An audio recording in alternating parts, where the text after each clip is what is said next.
చూస్తున్నాం. సీతారామపురంలో ఓటుకు note పంచుతున్నారంటూ complaints రావడంతో ప్రస్తుతానికి అక్కడ ఎన్నికలు వాయిదా పడ్డాయి.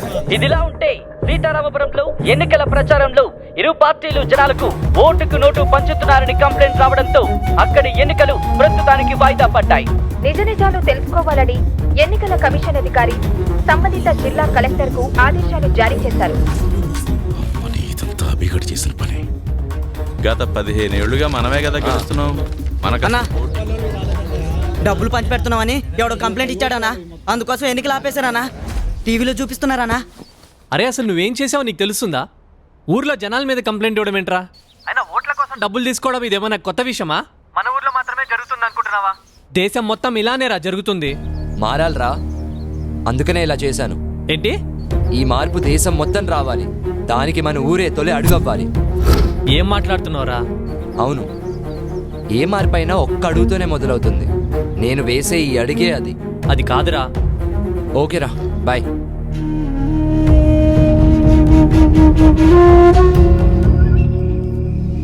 ఓ కుర్రోడు ఇదంతా చేస్తుంటే మీరేం చేస్తున్నట్టు?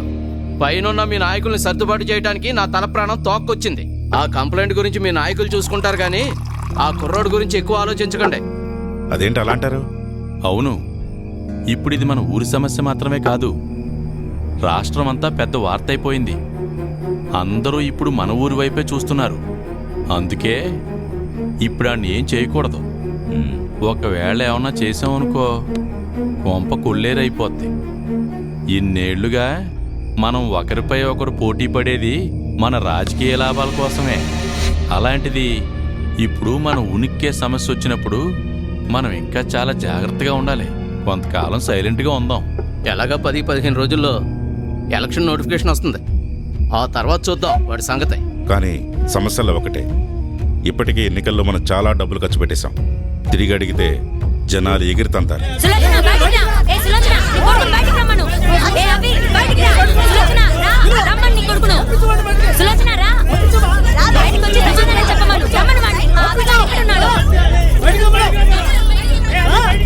ఏమైందక్క? అక్క తొక్క అని నువ్వు నీ కొడుకు మా కొంపలు ముంచారు కదే. ముందు వాడిని బయటికి రమ్మను. అభి, ఏమైందమ్మా? ఏరా, చాలా సంవత్సరాల తర్వాత ఊరొచ్చావు. తండ్రి లేని బిడ్డవని మేం కూడా జాలి చూపిస్తే మా కొంపలే ముంచుతావా? అసలు ఏమైంది బాబాయ్? తప్పుకోండి. సిటీలో లక్షలు సంపాదిస్తున్నావు, పొగరెక్కువైందిరా నీకు. చాలా కాలం తర్వాత ఊరొచ్చావు, మూసుకుని నీ పన్ను చేసుకోకుండా మాతో నీకేంట్రా పని? ఇప్పుడు చెప్తున్నా, మేం తీసుకున్న డబ్బులు తిరిగి కట్టవలసి వస్తే నయా పైసాతో సహా నువ్వు కట్టి ఇక్కడి నుంచి కదలాలి, లేదంటే నా చేతిలో చస్తావు. అర్థమైందా? పదండి పదండి పదండి. నువ్వు మావాడు అనుకున్నాం కదరా, మమ్మల్ని ఇంత మోసం చేస్తావు అనుకోలేదు. అసలు ఎందుకు వచ్చావు ఈ ఊరికి నువ్వు? ఈ ఊరు వదిలి వెళ్ళిపో. పదండ్రా, వీడితో మనకెందుకు? ఊరంతా కంపు కంపు చేసి పడేశాడు. రండి వెళ్తాం, రండి.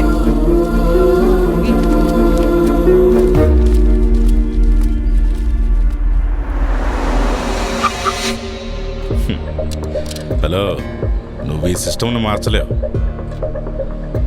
ఈ సిస్టమ్ ఇలాగే పనిచేస్తుంది. నువ్వు ఇంకా ఎక్కువ ఆలోచించావనుకో ఈ ఊరి జనమే నిన్ను తరిమేస్తారు. జాగ్రత్త. పోనేరా. పోనే. పిచ్చి పట్టిందా నీకు? ఇవన్నీ నీకెందుకురా? పోరా, వెళ్ళిపోయి ఉద్యోగం చేసుకో. నీ బతికేదో నువ్వు చూసుకో, నీ బాగేంటో నువ్వు చూసుకో. పోరా, వెళ్ళిపోరా. నీ భవిష్యత్తు కోసం నువ్వు వెళ్ళిపోరా.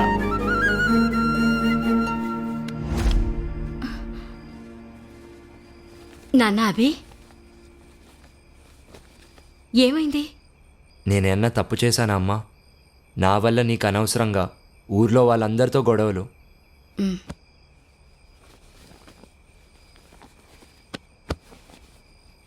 నువ్వు చేసేది మంచో చెడో నీ తల్లినైనా నాకే అర్థం కావడం లేదు. అలాంటిది ఊళ్ళో వాళ్ళందరికీ ఎలా అర్థమవుతుందనుకున్నావురా? ఆ రోజు తుఫానొచ్చి మా పంట పొలాలను, మా బతుకుల్ని ముంచేసినప్పుడు ఈ నాయకులు డబ్బులివ్వడాన్ని సహాయమని మేమనుకున్నాం, కాదు స్వార్థమని నువ్వంటున్నావు. ఆ రెండింటికీ తేడా తెలిసేంత జ్ఞానం మాకు లేదురా. ఎవరైనా చెప్తే తెలుసుకునేవాళ్లమేమో, కానీ అలాంటి తెలివైన వాళ్ళు బాగా చదివి తమ జీవితం కోసం, సంపాదన కోసం దేశ దేశాలు దాటుతున్నారు. ఇక మా బతుకులు ఇలానే ఉంటాయి కదరా. ఎక్కువ మాట్లాడానేమో, క్షమించు నాన్నా.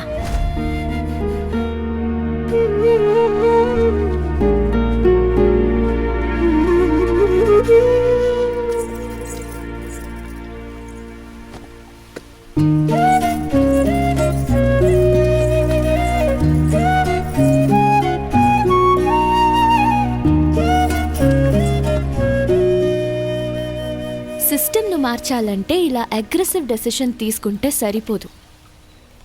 దాని తీవ్రత ఎలా ఉంటుందో చూసావుగా. నాకు మాత్రం ఒక విషయం క్లియర్గా అర్థమైంది. ఈ జనాలందరూ మన నాయకుల చేతుల్లో తోలుబొమ్మలయ్యారని. కానీ వాళ్ళకే ఆ విషయం అర్థం కావడం లేదు. అదే కాస్త బాధగా ఉంది. ఇంత జరిగాక కూడా వాళ్ళని సపోర్ట్ చేస్తున్నావా? నీకో కథ చెప్తాదా? అనగనగా ఒక రాజు. ఆ రాజు ప్రజల్ని తనకి నచ్చినట్టుగా పరిపాలించేవాడు.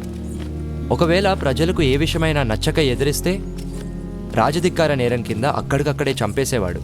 అలా ఆ రాజు నియంతలా ఉన్నాడు. ఆ టైంలోనే మహామంత్రికి రాజు కావాలనే ఒక కన్నింగ్ థాట్ వచ్చింది. నాయకులు జనాల నుండే పుడతారని ఆ జనాలకు ఒక కొత్త కాన్సెప్ట్ నేర్పాడు. దానికి అతను పెట్టిన పేరే ప్రజాస్వామ్యం. ఆ విధంగా జనాల మధ్య నుండి నాయకుడు పుట్టాడు. కానీ తర్వాత ఆ నాయకుడు మంత్రి అయ్యాడు. ఆ పాత మంత్రి కాస్త రాజు అయ్యాడు. రాజ్యాధికారం చలాయిస్తున్నాడు. అంటే పాత రాజు పోయి పాత మంత్రి కాస్త కొత్త రాజుగా అవతారం ఎత్తాడు. ప్రజాస్వామ్యం కాన్సెప్ట్ బాగా వర్కౌట్ అయింది కదా ఆ మంత్రికి. ఫైనల్గా కథలో ట్విస్ట్ ఏంటంటే భలే గమ్మత్తుగా ప్రజలకు చివరకు రాజే మిగిలాడు. కానీ ఇది ప్రజాస్వామ్య దేశం కదా, అందుకే ప్రజల్ని రాజ నిర్దేశకుల్ని చేశారు. రాజ్యాధికారం లాగేసుకున్నారు. ప్రశ్నించే హక్కునిచ్చారు, కానీ ఆ అవకాశాన్ని లాగేసుకున్నారు. ఆ తర్వాత ఈ ప్రజల్ని చైతన్యవంతుల్ని చేద్దామని ఎంతోమంది ప్రయత్నించారు. కానీ పాపం వీళ్ళెవ్వరికీ అర్థం కాని విషయం ఏంటంటే మనం మన హక్కుల్ని డబ్బులు తీసుకొని మరీ అమ్ముడుపోతున్నామని. నువ్వు అన్నది కరెక్టే, కానీ నాకు ఈ ప్రజాస్వామ్యంపై చాలా నమ్మకం ఉంది. ఎందుకంటే ఈ ప్రజాస్వామ్యమే నాకు గొప్ప అవకాశాన్ని ఇచ్చింది. అదే నోటా. ఫర్ యువర్ కైండ్ ఇన్ఫర్మేషన్, ఆ ఆప్షన్ నీకు కూడా ఉంది. మార్పు కోరుకునే మనలాంటి వాళ్ళు ఈ వెపన్ యూజ్ చేసుకుంటే సరిపోతుంది. అంతేకాని ఇలా సిస్టమ్ని మార్చేస్తా అంటే ఇలానే ఉంటుంది. నీలాంటి చాలామంది మెచ్యూర్డ్గా ఆలోచిస్తున్నాం అనుకొని మీ ఆలోచనను నోటా వరకే రెస్ట్రిక్ట్ చేసుకుంటున్నారు. కానీ నేను దానికి మించి ఆలోచిస్తున్నాను. అయినా నేను ఈ సిస్టమ్ మారుస్తా అనడం లేదే. మార్పు మన ప్రజల్లో రావాలని కోరుకుంటున్నాను. సిస్టమ్ని మార్చాలని కోరుకో. లాలో నీకేదైనా ఆప్షన్ దొరకచ్చు, కానీ మనుషుల్ని మార్చాలనుకోకు. అది ఎప్పటికీ జరగని పని. సారీ అభి, నీకు అట్లీస్ట్ ఆల్ ది బెస్ట్ కూడా చెప్పలేకపోతున్నాను. బాయ్. సీతారామపురం ఎన్నికల సమయంలో వచ్చిన కంప్లైంట్ ఆధారరహితమని తేలింది. ప్రతిసారి మనమే గెలుస్తున్నాం, ఈసారి కూడా మనమే గెలవాలి. వారం రోజుల్లో ఎన్నికలు ఉంటాయని ఎన్నికల కమిషన్ నోటిఫికేషన్ జారీ చేసింది. దీంతో తిరిగి అక్కడ ఎన్నికలు నిర్వహిస్తున్నారు. రేపటి నుంచి నామినేషన్స్ చేసుకుంటున్నారు.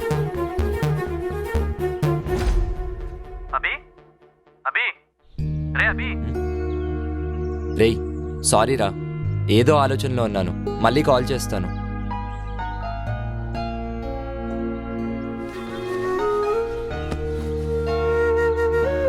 ఎవరైనా చెప్తే తెలుసుకునేవాళ్లమేమో, కానీ అలాంటి తెలివైన వాళ్ళు బాగా చదివి తమ జీవితం కోసం, సంపాదన కోసం దేశ దేశాలు దాటుతున్నారు. ఇక మా బతుకులు ఇలానే ఉంటాయి కదరా.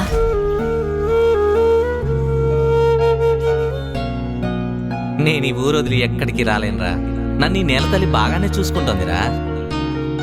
నువ్వు కూడా మన ఊరిని, ఈ నేలతల్లిని నమ్ముకున్న జనాల్ని ఎప్పుడు మర్చిపోకూడదురా. అదే నా కోరిక.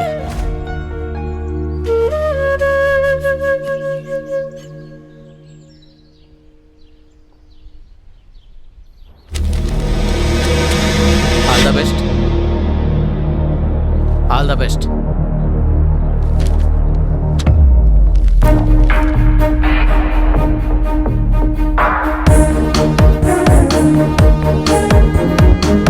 రెండు నాళ్ళలో ఊరెళ్ళేటోడు నీకు ఎందుకురా ఇవన్నీ? లక్షల జీతం వదిలేసి ఈ మాత్రం దానికి అంత చదువులు ఎందుకురా? నువ్వే కదా పెదనాన్న చెప్పావు, ఒక పెద్దవాడు కనిపిస్తే సహాయం అడిగే చేతులు ఎన్నున్నాయని. అవి అలాగే ఉండనే బాలా. అందుకని ఎలక్షన్లో నిలబడతావా? పెదనాన్న, నాయకుడు అవ్వాలని కాదు, మన ఊరి ప్రజల కోసం, వాళ్ళని మార్చడం కోసమే. వీళ్ళ కోసమా? 10 రోజుల ముందు మందు పోసేవాడికి ప్రచారం చేస్తారు, చివరి గ్లాస్ పోసేవాడికి ఓటేస్తారు. అందరూ అలానే ఉండరు కదా. ఉన్నారా? 2% డిస్కౌంట్ ఇస్తే క్యూలో నిలబడి గోల్డ్ కొంటారు, 4 రూపాయలు ఎక్కువ ఇస్తే లైన్లో నిలబడి పాలు పోస్తారు. అదే 2000 ఇస్తే ఓటేస్తారు. చూసావుగా వేరన్నని? వీడైతే చందమామ రావే జాబిలి రావే అని పాడుకోవడం లేదు, ఎలక్షన్లు రావే డబ్బులు తేవే అని పాడుకుంటాడు. నువ్వేట్రా వీళ్ళ కోసం మాట్లాడుతున్నావు? సరే పెదనాన్న, ఎలాగో ఓట్లు రావని చెప్తున్నావు కదా, ఎలక్షన్స్ అయిపోయాక జాబ్కి వెళ్తాను. సరేలేరా, నీ ఆనందం నేనెందుకు కాదనాలి? మరి నీ ఓట్ మాత్రం నాకే వేయాలి. భలే వాడివిరా. నా కొడుకు ఎవరికి అమ్ముడు పోయాడో నాకే తెలీదు. నా కొడుకు మాట వినకపోతే కోడల్లాక అన్నం పెట్టదు. పెదనాన్న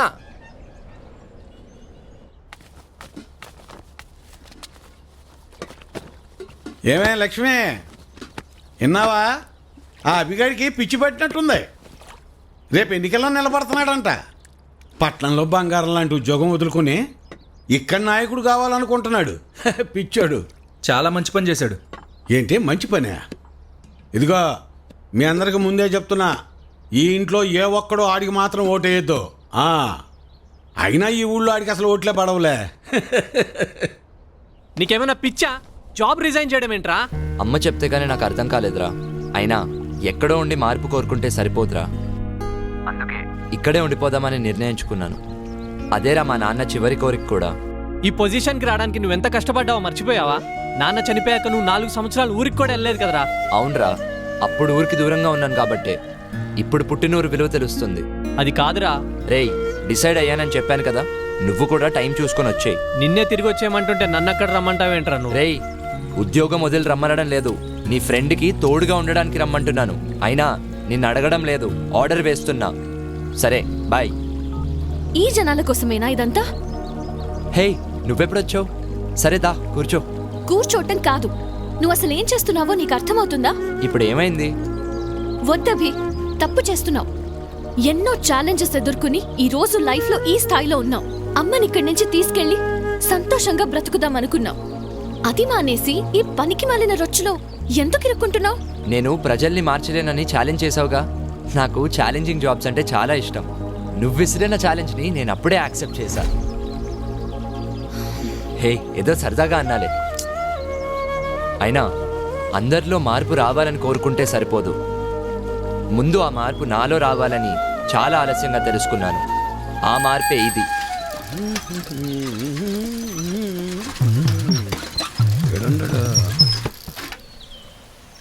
అభినవ్, నువ్వు ఎలాగో నుంచి వెళ్ళవుగానే నీ జెండా కూడా నాకు ఇవ్వు, నా భుజం మీద వేసుకుంటాను. మేత మోపులంటే మోయటం కష్టంగానే, జెండాలకే ఎన్నైనా మోస్తాం, ఎన్ని డబ్బులైనా తీసుకుంటాం. నువ్వెంత ప్రయత్నించినా నీకు ఒక్కోటి కూడా పడదన్నది ఎంత నిజమో, నా జీవితంలో నేను మళ్ళీ వ్యవసాయం చేయనన్నది కూడా అంతే నిజం. తెలివైనడువే, తిక్క తిక్క పనులు చేయమాక. పో పట్నం పో. వాడు ముందే సిటీలో బాగా సంపాదిస్తున్నాడు. ఆ లక్షలు ఇక్కడ ఖర్చు పెడతాడేమో. ఎట్టి పరిస్థితుల్లోనూ వాడిని గెలవలేకపోతా. అన్నా చిన్న చూడు, నువ్వేం చేస్తావో నాకు తెలీదు. ఈసారి మాత్రం ఖచ్చితంగా మనమే గెలవాలి. అవసరమైతే ఒక్కొక్కళ్ళకి 1000 ఎక్స్ట్రా అయినా ఇవ్వండి, మనమే గెలవాలి.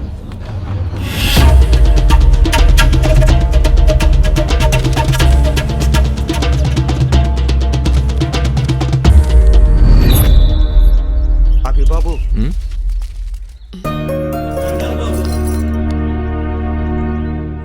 నిన్ను అనరాని మాటలు అన్నా, మా తప్పుని క్షమించు బాబు.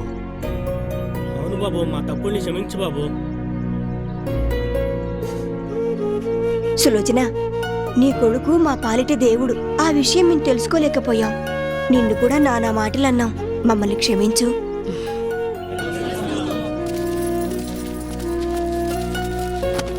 అరే నువ్వు సూపర్ రా అభి. నీ స్కెచ్ గురించి తెలియక నిన్న మాట్లాడినాం. సారీ రా. ఈ ఎలక్షన్ మాకు డబ్బులు దెబ్బక అనమాట.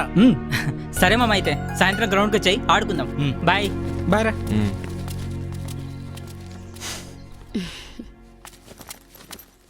రే అబే అబే రే అబే రే హాయ్ రా, మొన్న రానన్నావు, నాకు తెలుసురా నువ్వు వస్తావని. సరే రా కూర్చో. రారా కూర్చో ముందు. అరే నేను ఇప్పుడు కూడా ఇక్కడికి వచ్చింది నీకు ఓటేయడానికో లేకపోతే నీ ఎలక్షన్ క్యాంపెయిన్లో సపోర్ట్ చేయడానికో కాదురా. నిన్ను ఇక్కడ నుండి తీసుకెళ్ళడానికి వచ్చా. నువ్వు మూసుకుని నాతో రా. అనిల్ బాగున్నావా? అత్త బావునా అత్త? నువ్వైనా చెప్పత్తా, నాలాంటోళ్ళు 10 ఏళ్ళు కష్టపడితే గానీ వాడి స్థాయికి వెళ్ళలేం. అలాంటిది ఆ జాబ్ మానేసి ఇక్కడ పాలిటిక్స్ గిల్టిక్స్ అని తిరుగుతున్నాడు. అమ్మా వాడు అలానే అంటాడు కానీ నువ్వేం పట్టించుకోకు. రే అనిల్, డబ్బులు తిరిగి ఇవ్వాల్సి వస్తుందని నాతో గొడవ పడ్డారు. అదే మళ్ళీ డబ్బులు తిరిగి వచ్చేసరికి డబల్ ధమాకా అనుకుంటున్నారు. అదేరా వాళ్ళ అమాయకత్వం. ఈ రాజకీయ నాయకులేమో ఆ అమాయకత్వాన్ని అడ్డు పెట్టుకొని వాళ్ళ జీవితాలతో ఆడుకుంటున్నారు. అమాయకత్వం పాడా దొంగనా కొడుకులు రా వీళ్ళంతా. అమాయకత్వమేరా, లేదంటే ఒకప్పుడు మన సమస్యల కోసం మన తరపున మాట్లాడడానికి మనలో ఒకడిని మనమే ఎన్నుకునేవాళ్ళం. కానీ ఇప్పుడు మన కోసం సేవ చేస్తామని మన దగ్గరికి వచ్చి మరీ అవకాశం అడుగుతున్నారు ఈ పాలిటీషియన్స్. పైగా ఆ సేవ కోసం మనకు డబ్బులు కూడా ఇస్తున్నారు. ఆ మతలబ్ ఏంటో వాళ్ళు అర్థం చేసుకోలేకపోతున్నారు. అంటే అది అమాయకత్వమే కదరా. కానీ దానికంటే ముందు వీళ్ళు అర్థం చేసుకోవాల్సింది ఏంటంటే ఈ పొలిటీషియన్స్ మనకి నాయకులు కాదు, మన సేవకులని. అప్పుడే ఈ ఎంటైర్ సిస్టమ్ మారుతుంది. అరే ఈ సిస్టమ్ ని నువ్వు అంత ఈజీగా మార్చలేవురా. అయినా మనకెందుకురా ఇవన్నీ? హైదరాబాద్ నుంచి స్ట్రెయిట్ గా ఇక్కడికే వచ్చినట్టున్నావు. ముందు ఇంటికెళ్ళి ఫ్రెష్ అప్ అవ్వు. అరే అది కాదురా. వెళ్ళు.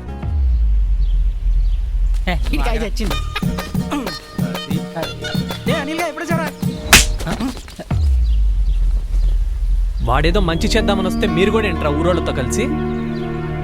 చెత్త నా కొడుకల్లారా. ఛీ!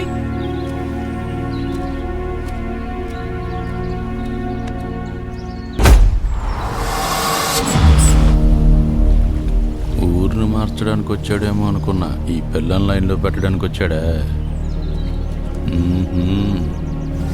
పోనవరా చూద్దాం. హలో హలో హలో, మీరు నా మాట వినరు. ఆ విషయం నాకు ఎలాగో తెలుసు. అందుకే మీకు నచ్చే మాట ఒకటి చెప్తాను, వినండి. మన ఎన్నికల కోసం అన్ని పార్టీలు పెట్టే ఖర్చెంతో మీకు తెలుసా? మొన్నటికి మొన్న పక్క రాష్ట్రంలో ఉన్న ఒక నియోజకవర్గం ఎలక్షన్స్లో అయిన ఖర్చెంతో మీకు తెలుసా? ఎంత? అక్షరాల 400 కోట్లు. అబ్బా, ఓ అమ్మా, 400 కోట్ల? నిన్న జరిగిన మరో నియోజకవర్గం ఎన్నికల ఖర్చు 800 కోట్లు. 800 కోట్ల? మరి దేశం మొత్తానికి అసెంబ్లీ, పార్లమెంట్ ఎలక్షన్స్కి ఎంత ఖర్చు అవుతుందో మీరే ఊహించుకోండి. సరే, దేశం మొత్తం సంగతి పక్కన పెడితే మన ఊర్లో మన ఎంపీటీసీ ఎలక్షన్స్కి అయ్యే ఖర్చెంతో మీకు తెలుసా? ఎంత? మన ఊర్లో ఓటర్లు మొత్తం 1500 మంది. ఒక పార్టీ ఓటుకు 1000 రూపాయలు చొప్పున, అంటే 2 పార్టీలు కలిపి ఓటుకు 2000 ఇచ్చినా మొత్తం 30 లక్షలు. మరి మందుకు, బిర్యానీలకు, పనిచేసే కార్యకర్తలకు, ఇతర ఖర్చులకు మరో 30 లక్షలు. మొత్తం ఎంత? 60 లక్షలు. Very good. ఇప్పుడు సరదాగా లెక్కలేసుకుందాం. 5 ఏళ్లకు 60 లక్షలు అంటే రోజుకయ్యే ఖర్చు 3200 చిల్లర. ఓ, మన ఊర్లో ఓటర్ల సంఖ్య ఎంత అన్నాను? 1500 మంది. అంటే మనిషికి రోజుకి 2 రూపాయలు చిల్లర అన్నమాట. మనం ఈ రోజుల్లో బిచ్చగాడికి వేసినా కూడా తీసుకోవడం లేదు బాబాయ్. కానీ మనం మాత్రం రోజుకి 2 రూపాయలు తీసుకొని మన ప్రాథమిక హక్కులలో ఒకటైన ప్రశ్నించే హక్కును కోల్పోతున్నాం. అయితే ఏంటయ్యా, వాళ్ళ దగ్గర మనం డబ్బులు తీసుకోకపోయినా కూడా వాళ్ళని ఎదిరించే హక్కు మనకెక్కడుంది? అలా అని అమ్ముడిపోతామా? రేయ్, వీడు ఏం చెబుతున్నాడు అర్థమవుతుందా? వాళ్ళు ఇచ్చే డబ్బులు తీసుకోవద్దు అంటున్నాడు. మళ్ళీ 60 లక్షలు తిరిగి సంపాదించుకోవడానికి ప్రభుత్వం నుండి రావాల్సిన మన సదుపాయాలను మనకు అందజేయకుండా వాళ్లే కాజేస్తారు. ఆ విషయం మీకు అర్థం కావడం లేదు. సర్లే, పెద్ద చెప్పొచ్చాడు. పదండ్రా, రండి. సరే సర్లే, రండ్రా పోదాం. పెద్ద చెప్పొచ్చాడు. ఈ సొల్లు కబుర్లు చాలా మంది చెప్పారులే. గొప్ప లెక్కలే చెప్పావు. పద పద పద. ఏంట్రా వీళ్ళంతా? ఈసారి పుసుకున మన అభిగడు గెలుస్తాడంటావా? లేదురా, ఆయనకంత సీన్ లేదు. అదే కదా, ఎక్కడ గెలుస్తాడంటావేమో అని బెట్టింగ్ వేద్దాం అనుకున్నా. అంత పిచ్చోని అనుకున్నారా నన్ను? ఎరా, ఒక్క ఓటైనా వస్తుంది అనుకుంటున్నావా? నాయకుడు అవ్వాలని కాదని చెప్పాను కదా పెద్దనాన్న. హాయ్రా. ఎరా, హైదరాబాద్ నుంచి సొంత ఖర్చులతో వచ్చావా? ఓరి పిచ్చోడా, బస్సులే పెట్టారా? 1000 రూపాయలు వేస్ట్ చేసుకున్నావు కదరా. ఎరా, జీతం పెరిగిందట? 2 lakhs అయ్యింది. ఇల్లు కట్టిస్తున్నావట? 2 కోట్లతో కట్టిస్తున్నాను. పిల్లల్ని ఇంటర్నేషనల్ స్కూల్లో చదివిస్తున్నావట? 5 లక్షలతో చదివిస్తున్నాను. ఇన్నున్నోడివి డబ్బులు తీసుకుని ఓటేయడానికి వచ్చావా? ఎన్నికలు ఎన్నికలు ఎన్నికలు ఎన్నికలు ఎన్నికలు ఎన్నికలు ఎన్నికలు ఎన్నికలు చిరకాల కక్షలు మురికి విమర్శలు ఏదట్ట జరగని ఎవడెట్ట మొరగని గెలిచేందుకు ఇన్ని తిప్పలు కటౌట్ స్వాగతాలు బెట్టింగు బాగోతాలు దౌర్జన్య వికృతాలు రిగ్గింగు అక్రమాలు. ఏం వీరన్నా డిమాండ్ చేస్తున్నావా? అవునయ్యా, ఎందుకంటే ఈ ఇంట్లో ఉన్న నోట్లో ఈ ఊళ్ళో ఏ ఇంట్లోనూ లేవయ్యా. అందుకే ఊళ్ళో అందరికీ ఇచ్చినట్టు ఓటుకు 2000 కాకుండా నాకు మాత్రం ఓటుకు 3000 కావాల్సిందేనయ్యా. సర్లే, నీ టైం నడుస్తుంది. సరే కాని ఇచ్చేండ్రా. ఈ చీర చూడండి, ఇది బాగుంటుంది. ఏంటి అత్తమ్మలు ఓట్ల డబ్బులతో చీరలు కొంటున్నారా? పోరాలుడు, ఈసారి ఓట్లు నీకే వేస్తా వెళ్ళరా. మన గురించి తెలిసే చీరలు అమ్ముకునే వాళ్ళు కరెక్ట్ టైంకి భలే వచ్చారు. ఎన్ని ఎన్ని ఎన్ని ఎన్ని ఎన్నికలు ఎన్నికలు ఎన్నికలు ఎన్నికలు ఎన్నికలు ఎన్నికలు ఎన్నికలు ఎన్నికలు ఎన్ని ఎన్ని ఎన్ని ఎన్ని ఎన్నికలు ఎన్నికలు ఎన్నికలు ఎన్నికలు ఎన్నికలు ఎన్నికలు ఎన్నికలు ఎన్నికలు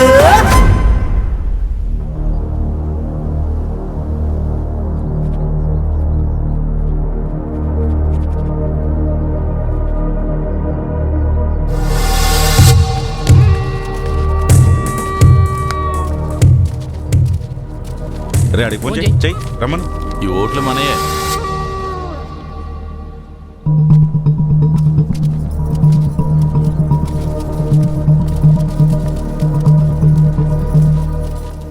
అదిగో చెప్పానా ఎర్ర చొక్కాని వచ్చేదని. ఈసారి 100 పచ్చ చొక్కోడే వస్తాడు చూడు. చూడు ఒకసారి చెక్ చేయండి.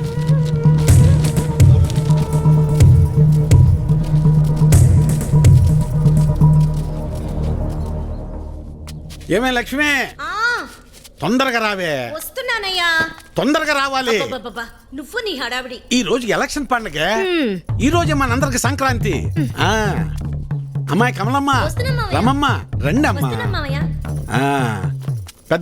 పెద్దోడా రెడీయేనా? అయ్యో ఇదేందిరా ఈ బట్టలు వేసుకున్నావు? బయటకు వచ్చేటప్పుడు కాస్త మంచి బట్టలు వేసుకోవచ్చుగా. పర్లేదులే నాన్న. సరే సరే, చిన్నోడు ఏడమ్మాయి? ఎవరో ఫ్రెండ్ వచ్చారని పక్కూరికి వెళ్ళారు మావయ్య. అయ్యో వాడికి ఎప్పుడు ఏ పని చేయాలో తెలియదు. ఈ రోజు స్నేహితుడు ఏంటమ్మాయి? అసలే 2 పార్టీల దగ్గర గొడవ పడి ఊళ్ళో వాళ్ళందరికీ ఇచ్చేదానికన్నా డిమాండ్ చేసి మరీ ఎక్కువ తీసుకున్నాం. ఓటింగ్ దగ్గర వాడు కనపడకపోతే గొడవలు అయిపోతాయి. ఓటింగ్ టైంకి వచ్చేస్తానన్నారు మావయ్య. ఏమొస్తాడో ఏమో. ఇంతకీ అమ్మాయి ఏదే? లోపల తయారవుతుంది. అమ్మకి ఇష్టమేనే? మీరెళ్ళండి నాన్న, నేను వచ్చేస్తాను. సరేలే, నింపాదిగరా. నువ్వు ఎప్పుడొచ్చినా ఓటేసేది నోటాకేగా. సరే సరే, ఇదిగో చెప్పడం మర్చాను. మీ ఆడోళ్ళు 3 జయసింహారెడ్డి కోటేయండి. మేము మగోళ్ళ 3 రవీంద్ర నాయుడు కోటేస్తాం. తేడా రాకూడదు. పదండి, అందరం కలిసి వెళ్తేనే అలాగ లెక్క తేలేది. అమ్మాయి ఓటే ఏదో రకంగా చెప్పి నోటాకేయకుండా చెయ్యాలి.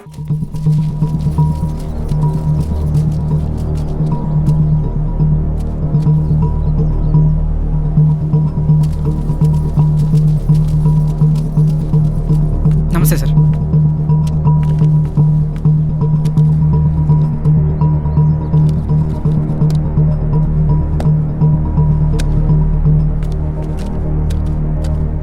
డేయ్ ఇటు చూడు, ఒక్కడికే 2 ఓటర్ ఐడీలు ఉన్నాయరా. వాడు ఓటేస్తే నువ్వు సీఎం అవుతావరా?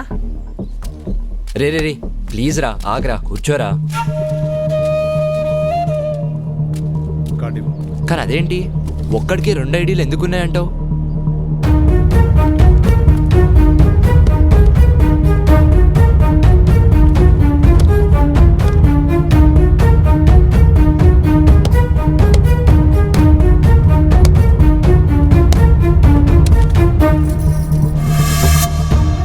ఎలక్షన్స్ అంటే ఆ అమ్మాయిని లవ్ చేసినంత ఈజీ కాదు.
అమ్మాయి వచ్చేసింది రండి. రామ్మరా.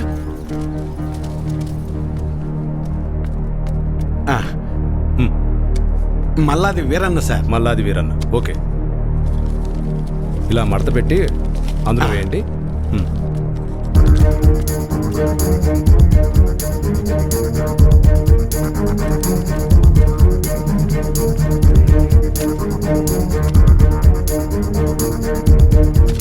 వస్తానండి. ఓకే.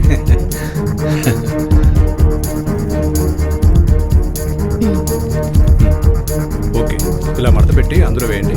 వెళ్ళండి.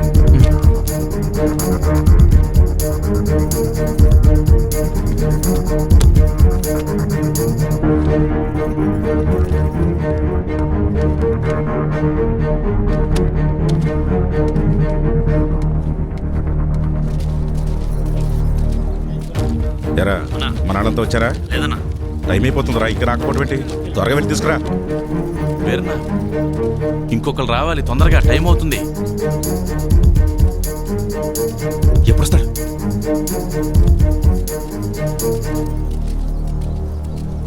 ఏడ్రా ఈడు? ఎక్కడికి వెళ్ళాడు ఏంటో. ఏమైంది?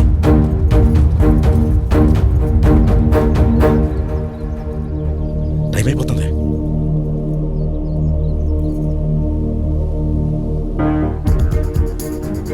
ఏడమ్మా చిన్నోడు ఇంకెప్పుడు వస్తాడు? వస్తున్నానన్నారు మావయ్య. చచ్చా పెద్దోడా, ఆడికి ఒకసారి ఫోన్ చేయి.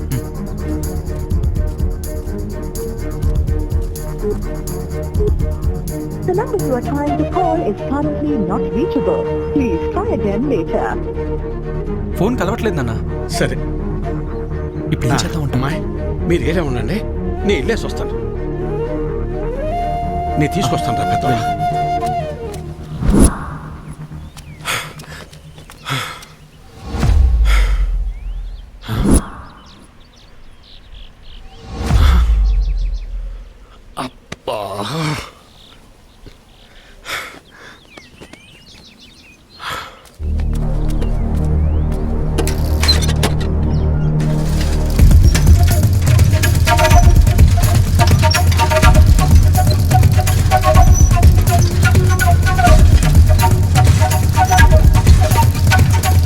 చిన్నోడా ఏడున్నావేందిరా?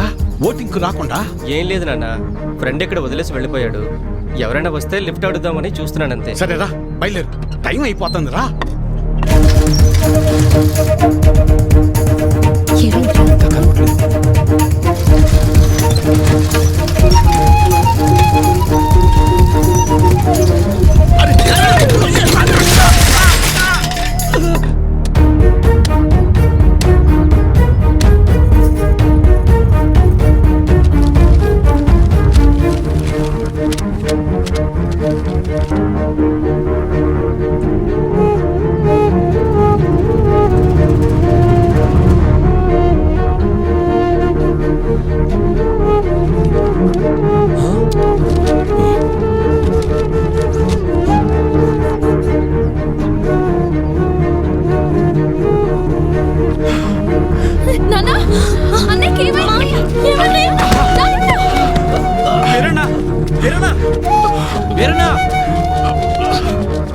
వెళ్ళు, 2 నిమిషాల టైం ఉంది.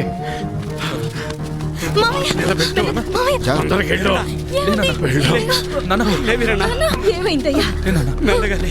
వెళ్ళరా చిన్నడా, ఓటేయ్. ఐడి కార్డ్ ఓకే, తీసుకెళ్ళి ఓటు వేయించండి. మెల్లగా తీసుకెళ్ళండి, జాగ్రత్తగా తీసుకెళ్ళండి.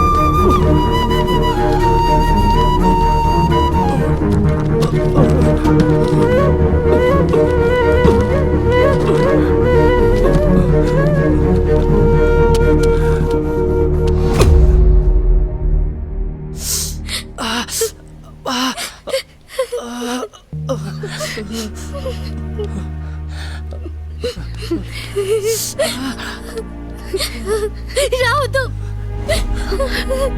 నా ముగ్గురు దగ్గరికి ఎవరు రావద్దు.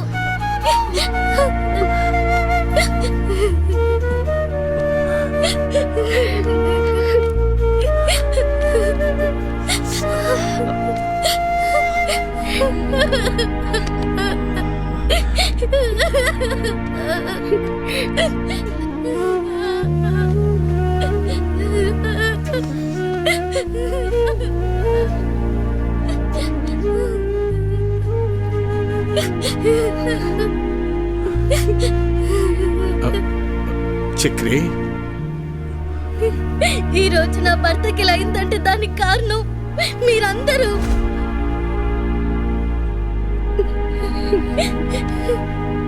మేమిక్కడ ఉండం, మీ ఇక్కడే ఉంటే మీరందరూ నా భర్తను చంపేస్తారు.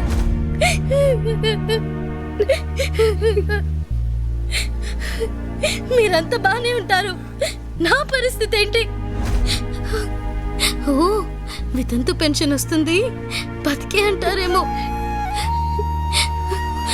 వద్దయ్యా, మాకీ బతకలు వద్దయ్యా. ఇంతకాలం మీరు చెప్పింది నేను విన్నాను, ఇప్పుడు నేను చెప్తున్నా, మీరు వినండి.